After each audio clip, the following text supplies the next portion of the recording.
Dina riyaya awane jan lemes tenan, wetengi keluwen. Jane lek tak pikir kuwi dolano ning mae wong-wong ngono ke jajan akeh.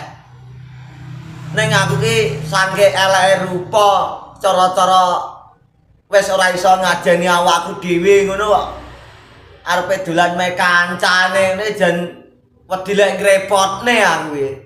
Jan wedi lek ngrepotne kancane ngono lho. Lho barang rupaku dhewe kuwi ora patek bejaji. Rupaku dhewe kuwi ora patek bejaji. Aku iki dolane me wong-wongne tak tamat-tamatne raiku ngono ki isin. Ning weteng jane ya luwe, ya senep, ya sengkil, ya ora karu-karuan. Atos ya.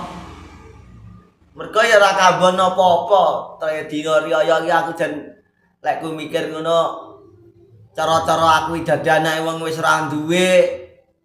Aku barang iki ya malih kaya isin wagu ngono. Arepe dolan me wong kuwi. Ragu-ragu, ya engko lek ditampa apik karo wong-wong kuwi. Beh lha iki pacakane ora kaya wujude bocah abenil. Biyen iki abene bocah lugu-lugu.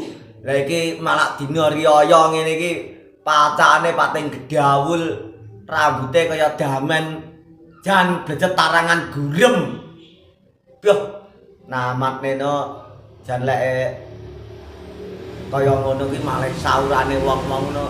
Mbok rotel ngancut, jeruk pendel dipangan kecut. Mbok muwah mbel, amboke wae gembel. Yo. Wong-wong lek maido wong elekne yo ngetan kulon ngalor ngidul isine mek kur kecap abang.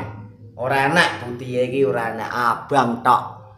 Kel dina riyaya awane jan lemes tenan, wetengi keluwen. Jane lek tak pikir kuwi dolano ning mae wong-wong ngono ke jajan akeh.